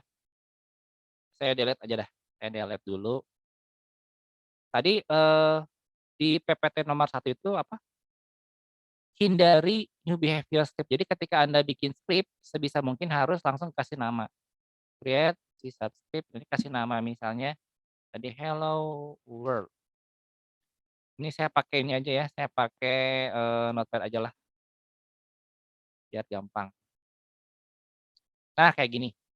Nanti pada saat Anda ngoding pertama kali kan Anda bingung nih biasanya kalau muncul kayak gini ya. Ini ngodingnya di mana? Nah, ini nanti Anda bisa lihat lagi script yang tadi yang pertama. Nah, kalau Anda bingung dengan codingan, ketik di sini, ketik di sini, ketik di sini atau ketik di sini. Jadi nanti Anda kalau misalkan gini, waduh Pak, bingung scriptnya apaan di sini. Ketik aja. Anda sesuatu pasti akan ngetik di sini nanti. Atau bisa juga ketik di sini. Atau ketiknya nanti di atas. Atau ketiknya di bawah nanti. Sesuai dengan kebutuhan. Jadi Anda minimal pada saat buka script udah tahu Anda harus ngetik di bagian yang mana. Jadi ini harus diapalin, yang begini harus diapalin. Kita lanjut lagi ya tadi ya. Kita udah berhasil bikin script, kemudian yang keduanya adalah bagaimana caranya agar sebuah script bisa dialirkan pada Unity. Nah, misalnya nih, saya bikinin deh, saya kasih log hello world, gitu ya. Kemudian Unity-nya saya jalanin. Ini udah muncul. Nah, Kemudian kita lihat di konsol nggak ada apa-apa. Ini kan berarti, saya sudah membuat script, tapi nggak muncul apa-apa di si Unity-nya. Nah, ini berarti kita bisa lihat di sini. Script tersebut harus dipasang pada game objek aktif yang berada di hierarki. Bisa di-drag atau menggunakan add komponen. Jadi bisa misalnya di-drag nih, di-drag kayak gini, atau pakai kalau kita klik game object di Unity itu ada add komponen. Add komponen hello world, itu kan namanya hello world, kita ketik hello, nanti bisa masuk di sini. Ini cara pertama, atau cara kedua adalah hello world, sama juga nempel di sini. Jadi ini teman-teman bisa ngikutin ini supaya Anda tahu skripnya gimana caranya bisa dipasang di Unity. Kita pasang yang di ini ya.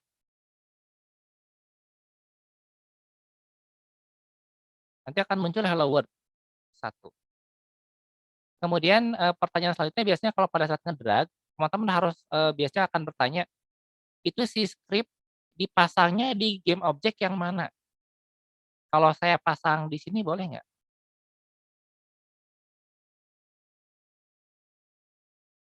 Bisa, sama juga ya.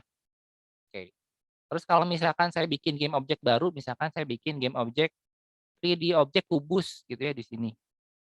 Kemudian si script-nya saya pasang di game objek kubus, boleh nggak? Coba aja, paling error.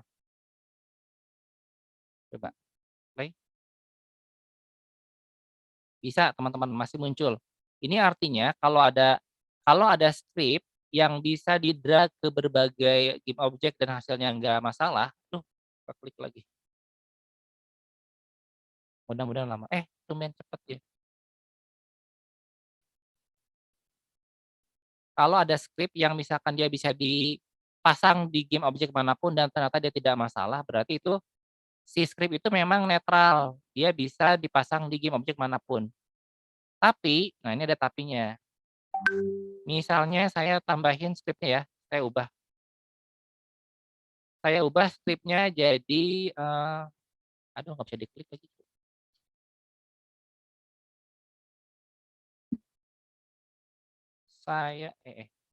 Saya ubah jadi begini script-nya. Transform rotate 010. Kayak yang tadi ya, kalau teman-teman tadi lihat, di slide pertama kita ada script transform rotate 010. Ini artinya, eee, berotasi di sumbu Y sebanyak 1. Ini kan X, Y, Z nih. Jadi transform itu, kelasnya, ini metodenya, ini parameternya 010. Berotasilah di, sumbu Y. Jadi kalau misalkan saya bilang ke Anda sekarang, "Coba kalian berputar 180 derajat." Biasanya bingung tuh, yang harus muter siapa, Pak?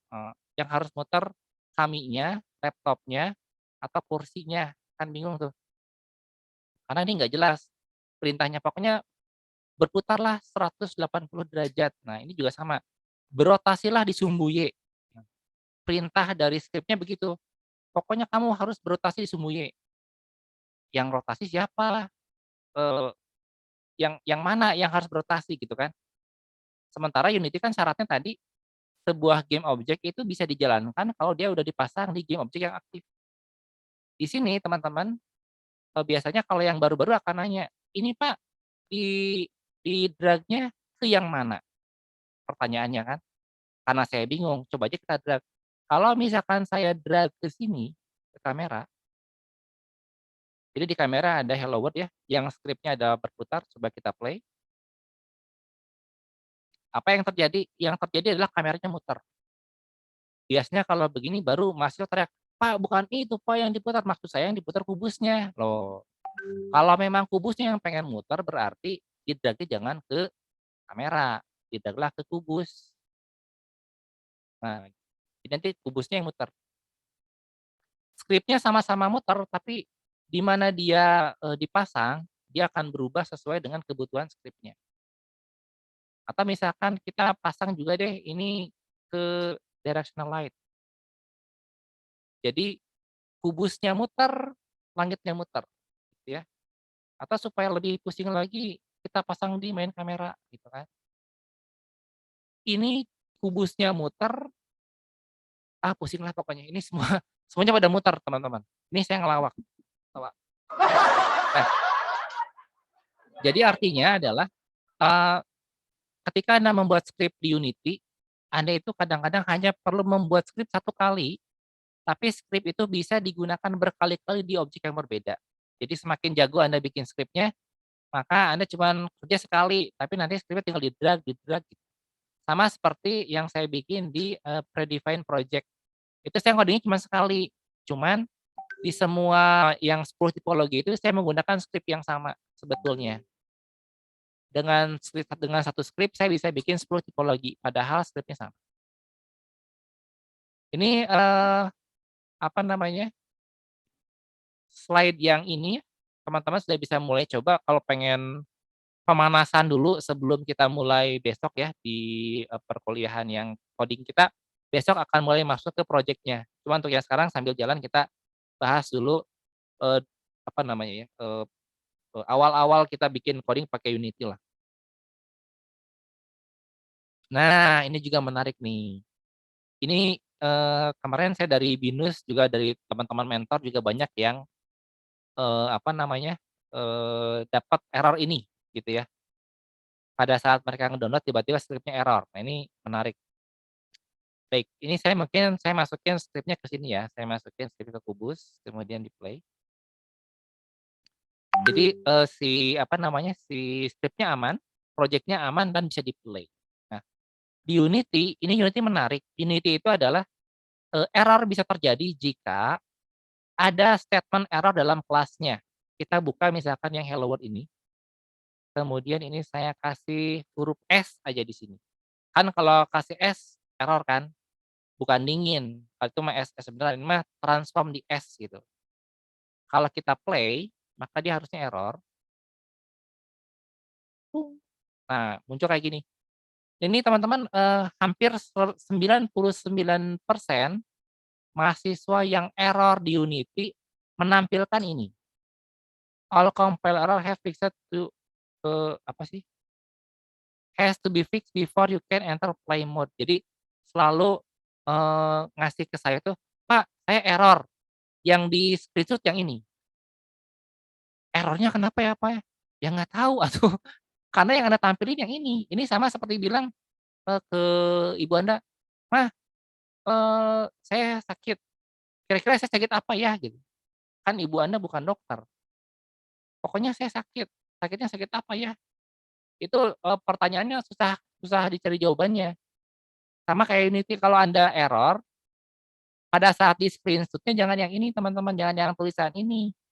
Ini cuman tulisan nunjukin kalau, skrip Anda error, tolong benerin ya. Yang harus Anda screenshot adalah yang ini, yang merah ini tulisan ini. Ada the name transform does not exist in current content. Ini artinya si si kata transform ini nggak jelas nih, ini perintah apa, kayaknya ada yang salah deh, mungkin salah ketik, mungkin belum dimasukin filenya, mungkin belum dimasukin macam-macam, ini banyak error-nya. Cuma dari si Unity bilang, ini transform, kata transform ini error. Coba dicek, jangan-jangan kamu salah ketik, coba dicek jangan-jangan kamu belum masukin fungsi yang membutuhkan, metode ini.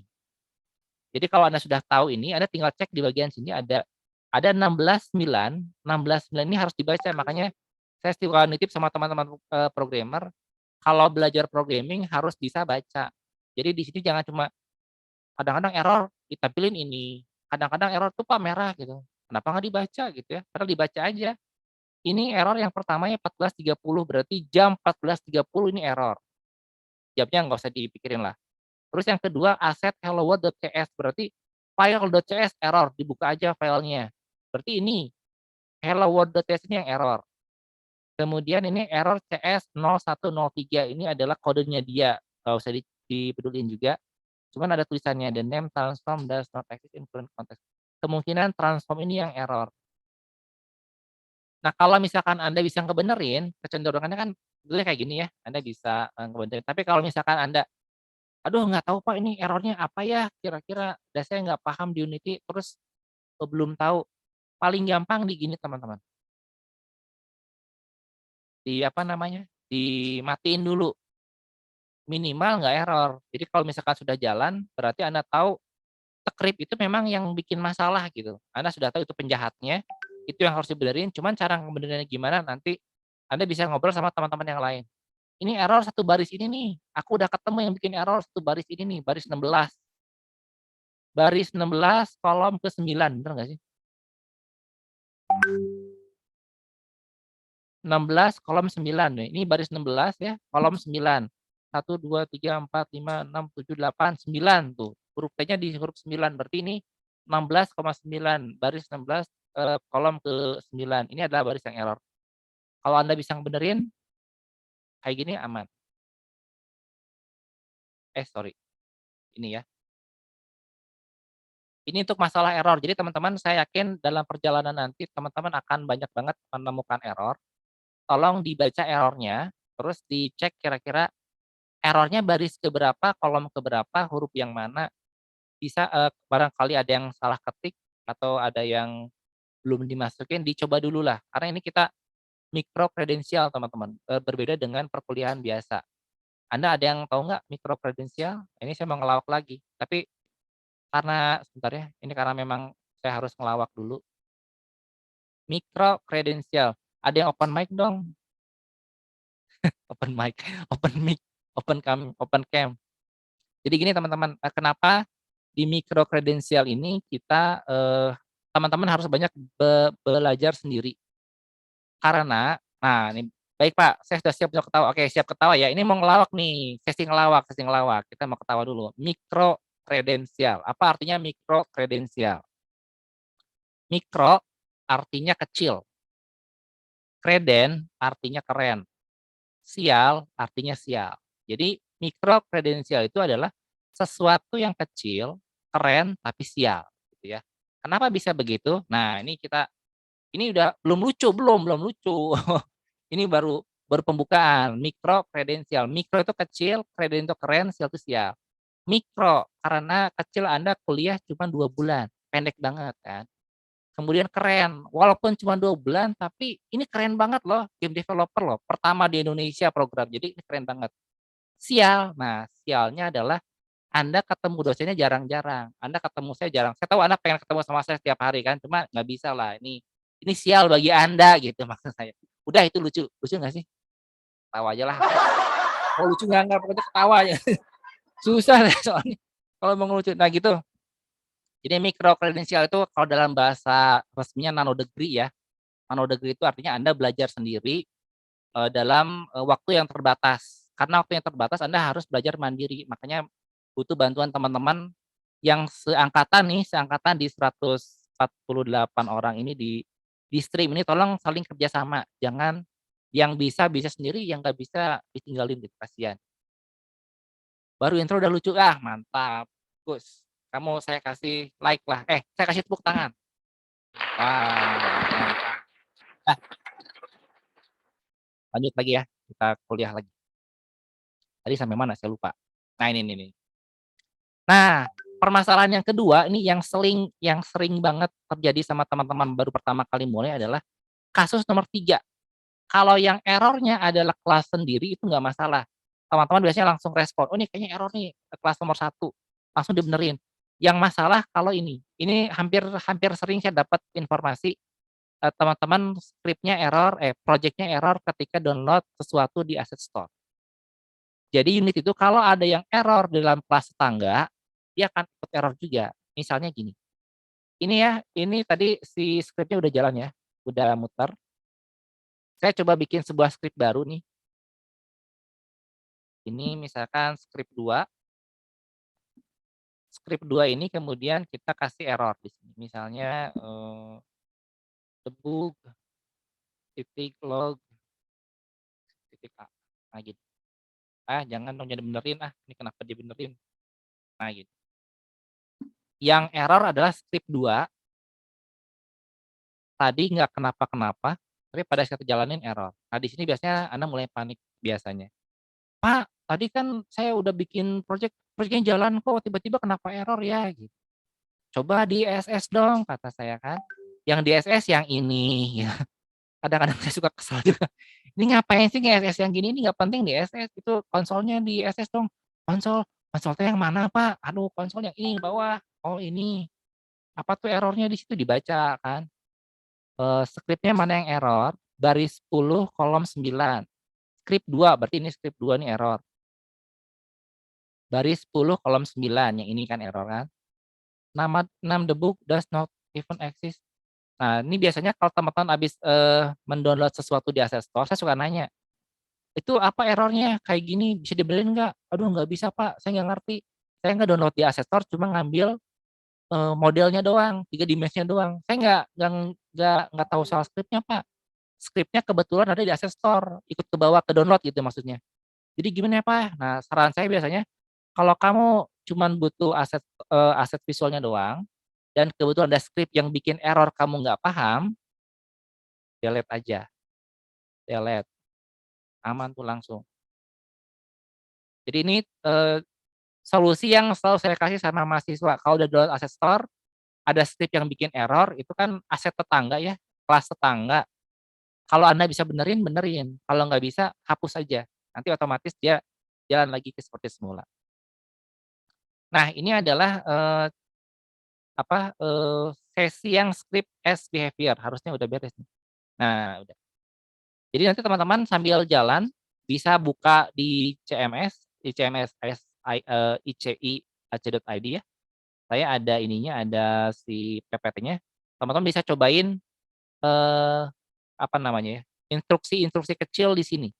Supaya teman-teman bisa paham nanti pada saat project capstone bikin codingannya kayak gimana. Kemudian ada si variabel, si sub variabel. Ini apa itu variabel? Konten simpan data untuk perbandingan atau kalkulasi. Ya, ini variabel teman-teman harus sudah paham lah ya. Contohnya membuat variabel. Nah, kayak gini. In bullet bla bla bla.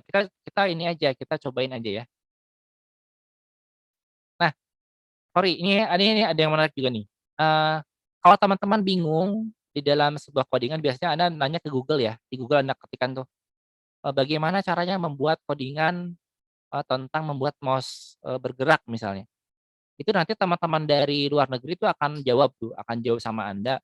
Kalau Anda butuh codingan itu kayaknya perintahnya ini deh gitu. Yang jadi masalah adalah mereka tidak menjelaskan skripnya secara lengkap, teman-teman. Jadi hanya dikasih yang poin-poin pentingnya aja, dengan harapan Anda udah tahu. Yang jadi masalah, Anda nggak tahu, dikasih jawaban sama orang yang lebih jago dari Anda, cuman dia ngasih taunya cuman sepotong-sepotong, begitu nyampe ke Anda nggak tahu, ini harus disimpan di mana, ini harus di-copy paste di mana, akhirnya Anda baper. Ada baper terus akhirnya Anda pikir, kayaknya coding mah susah ya, aku nanya nggak dijawab, terus Anda nangis gitu kan. Oh, aku mah nanya di forum, malah dicuekin, malah dikacangin. Terus gimana atau aku mau belajar teh? Udahlah aku mah gak usah ngoding lah, aku sering aja. Nah, gitu biasanya.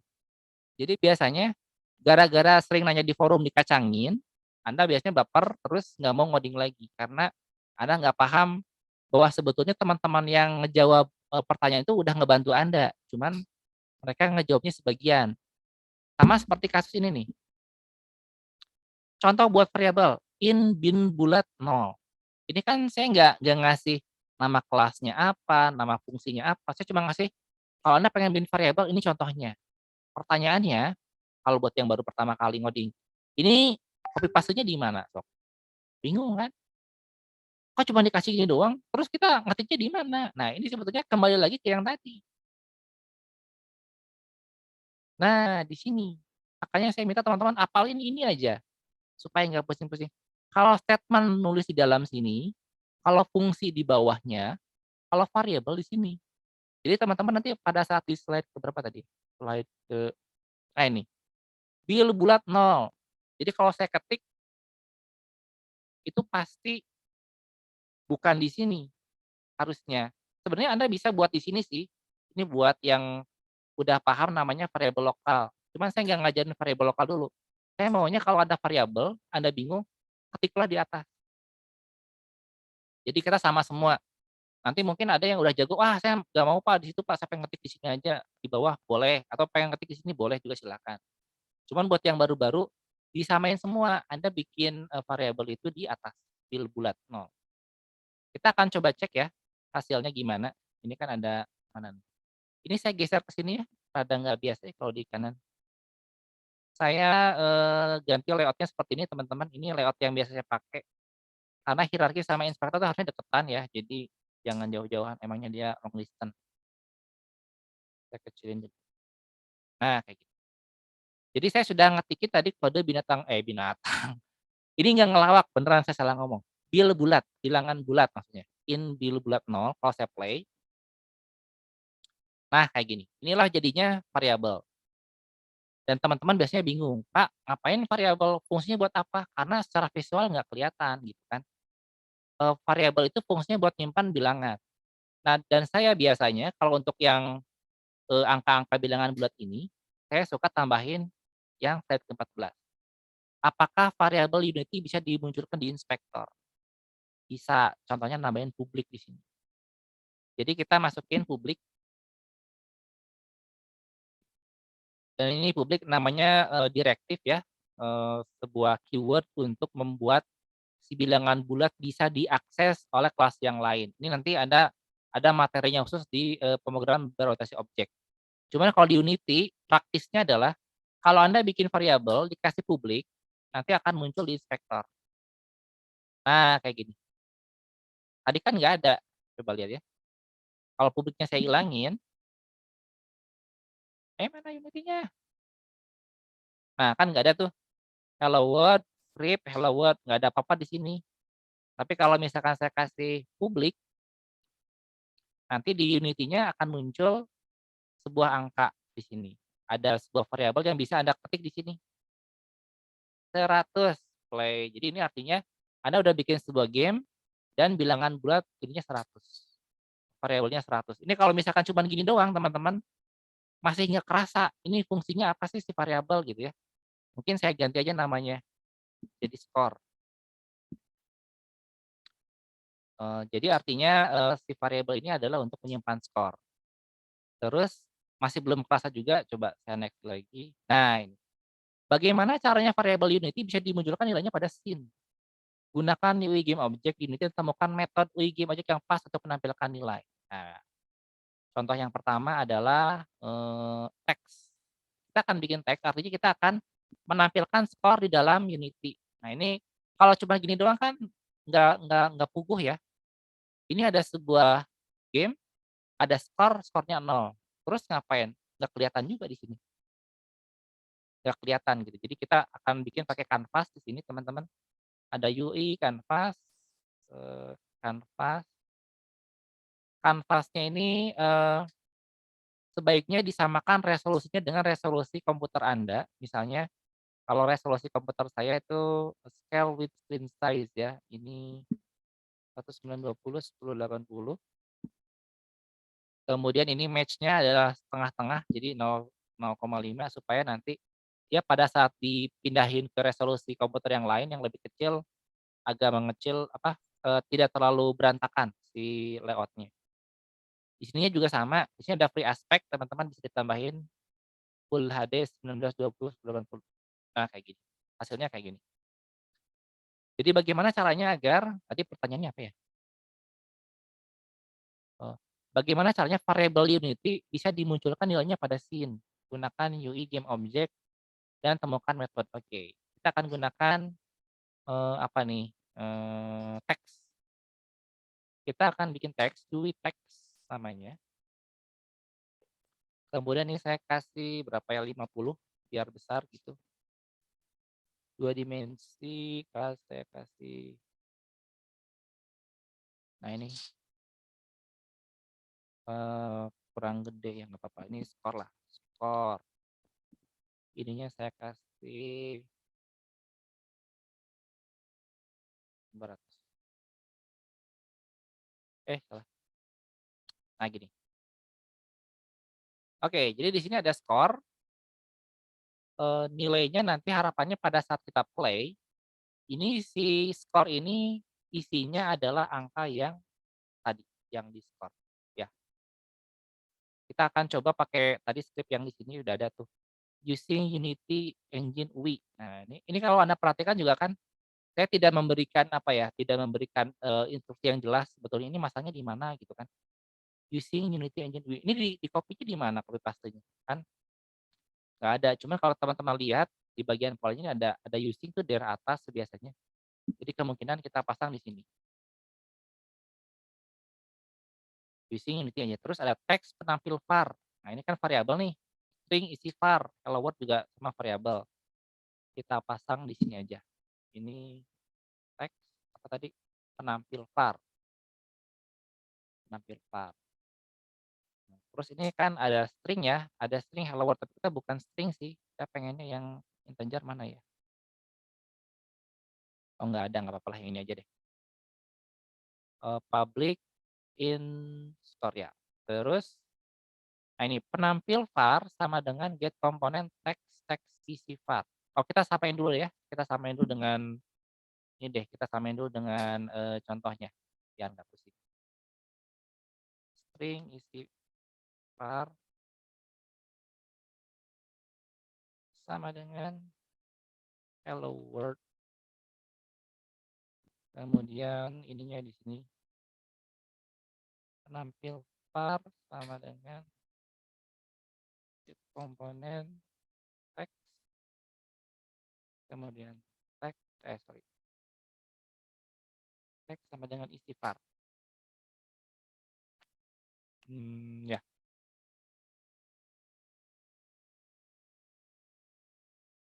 Oh nggak mau dia.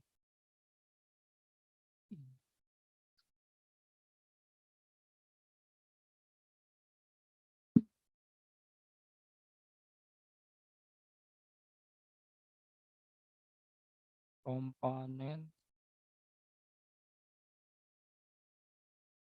Oh. Sorry. Ini gini.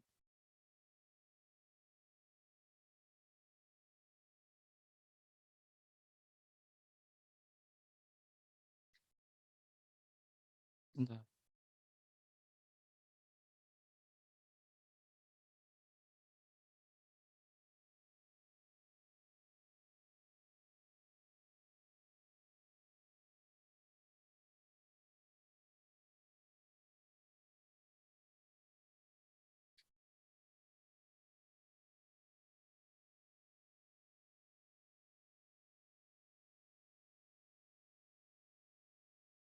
Nah gini dulu deh.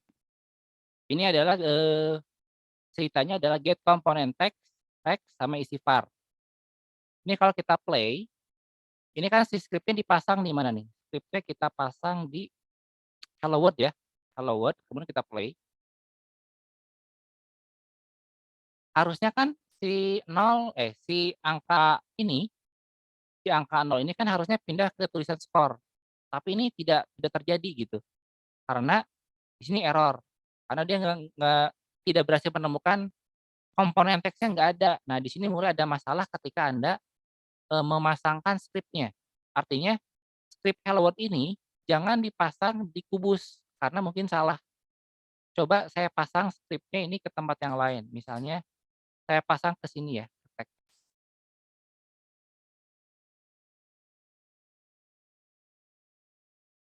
Nah, nanti dia akan muncul hello world.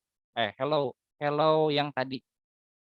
Jadi dia script-nya berhasil mendetek sebuah komponen teks, kemudian memasukkan angkanya.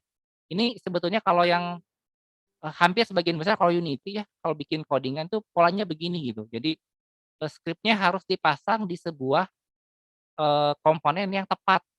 Kalau misalkan dia salah masangnya, nanti script-nya error. Nah, kebetulan kalau saya pribadi nggak suka kalau kayak gitu karena saya kan orangnya pelupa gitu. Gimana kalau saya lupa masang script-nya di mana tiba-tiba jadi jadi nggak jalan gitu kan. Nah, saya pengennya script itu saya pasang di sebuah tempat yang udah saya script bebas, saya pasang di mana aja, tapi harus bisa tetap jalan. Misalkan saya pasang di sini. Ini gimana caranya pokoknya kalau saya script pasang di sini, tapi si, teksnya kedetek, si skornya tetap kedetek gitu. Ini biasanya saya menggunakan cara publik tadi. Ini publiknya saya pasang situ, kemudian ini in score ya, ini jadi nggak usah. Jadi nanti Anda tinggal buat penampil var titik text sama dengan score titik ini ada to string. Kayak gini aja. Jadi nanti pada saat Anda muncul script, nah Anda akan muncul beberapa variabel baru. Yang pertama misalkan penampil var teks. Dia minta teks nih. Ini teksnya yang mana sih yang mau dipasang angka? Oh yang ini, di-drag ke sini. Terus misalkan skor. Skornya misalkan 0, ya saya kasih 100. Harusnya dengan begini artinya script ini mau dipasang dimanapun, tidak masalah. Yang penting pada saat dijalankan ada referensi yang jelas. Misalkan penampil var adalah teks. Kalau saya klik itu ada yang kuning-kuning ngambang ya. Kuning-kuning ngambang. Gitu. Itu artinya dia akan menampilkan angka 100 ini ke si kuning-kuning ngambang. Coba kita cek. Nah, kayak gitu. Dan ini udah otomatis tersambung teman-teman. Kalau misalkan saya ganti 500 pun harusnya bisa. Oh, sorry. Itu saya ngebikinnya di ini ya, di star ya. Kalau misalkan di sini nyambung nih baru. Di update. Jadi kalau yang star itu dia hanya sekali di frame pertama. Kalau yang di update tuh bisa berkali-kali karena dijalankan per frame. Jadi kalau saya ganti 500, nah bisa jalan. 100, 200, 300, 400. Jadi ini adalah langkah pertama ketika Anda ngoding, Anda bisa buat variabel dan bisa menampilkannya di dalam scene. Ini nanti selanjutnya tuh ada dua sih yang saya mau kasih lihat yang ini nih slider. Slider penampil var. Jadi kalau yang ini kan bentuknya teks ya. Jadi teman-teman bisa menggunakan apapun yang polanya sama. Misalnya saya tambahin di sini ya. Saya coba tambahin pakai input lah, input field. Saya kasih ini dulu. Gimana caranya agar si angka 100 dari skor tadi bisa masuk ke enter text, bisa masuk ke sini. Saya caranya paling gampang adalah input field. Oh sorry, ininya apa ya? Field deh gitu ya. Kemudian ininya teks disamain aja dengan yang tadi. Play lagi. Kok nggak masuk? Kok error? Kenapa nggak bisa?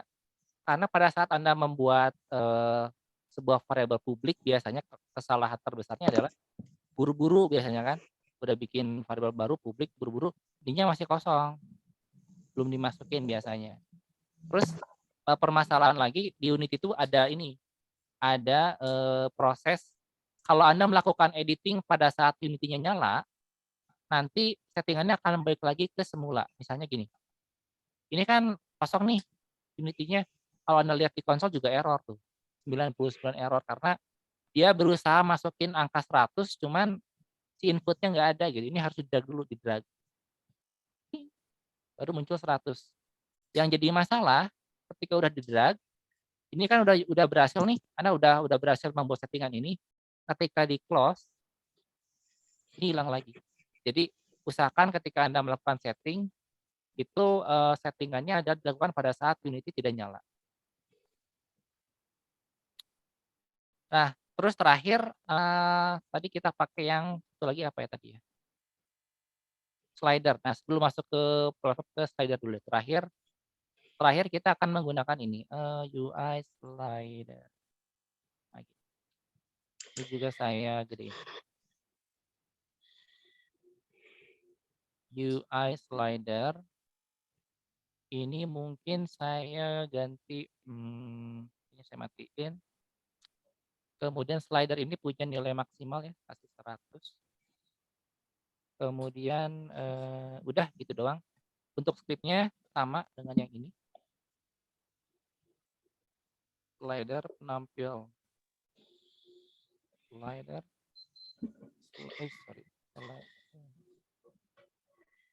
Penampil. Slider titik. Harusnya sudah jalan. Kita lihat di sini ada penampil slider, masukin slidernya. Slider mana tadi? Ini ya. Kemudian kita play. maka dia harusnya akan muncul slider begini. Ini memang kalau kayak gini Anda nggak tahu bentuknya, nggak tahu fungsinya gitu. Ini ngapain pakai slider gitu. Tapi kalau Anda ubah sedikit aja warnanya, Anda mulai kebayang apa fungsi dari kita menampilkan sebuah variabel di dalam menggunakan menu UI. Ini apa bentuknya? Ada yang tahu nggak? Akan ketembak, tembak lagi, sampai akhirnya jadi 50.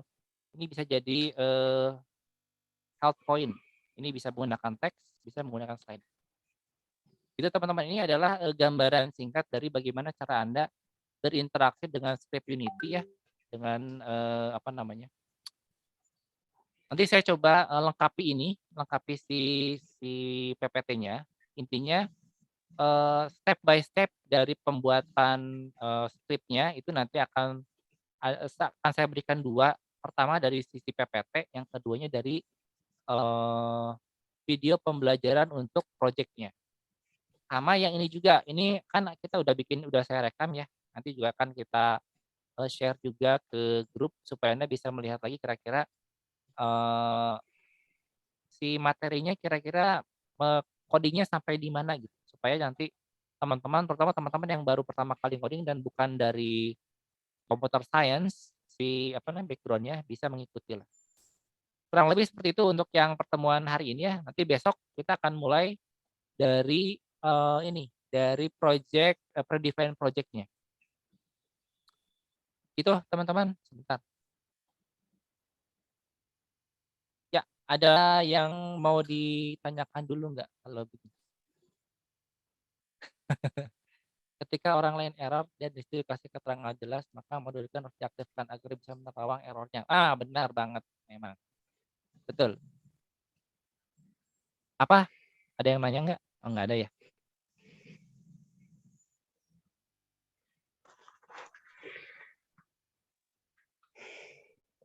Pas tadi pas ngelawak jaringan saya Pak, bisa diulang Pak? Ya, lawakannya diulang.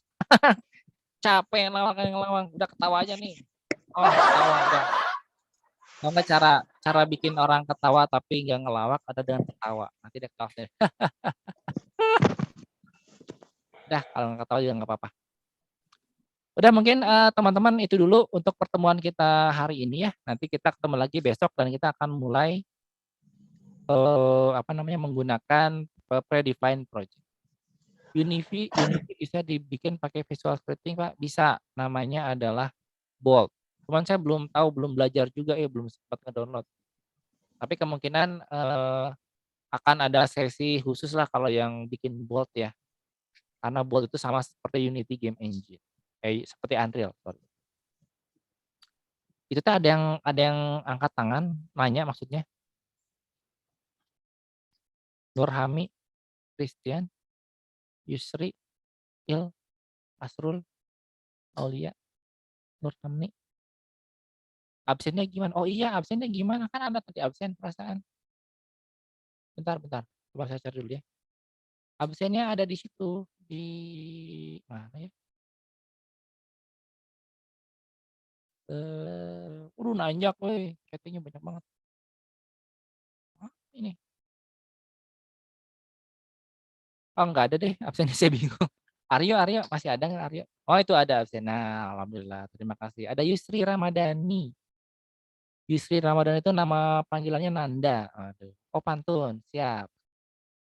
Di sana gunung, di sini gunung. Anda bingung, saya bingung. Udahan yuk. Nah, lucu nggak?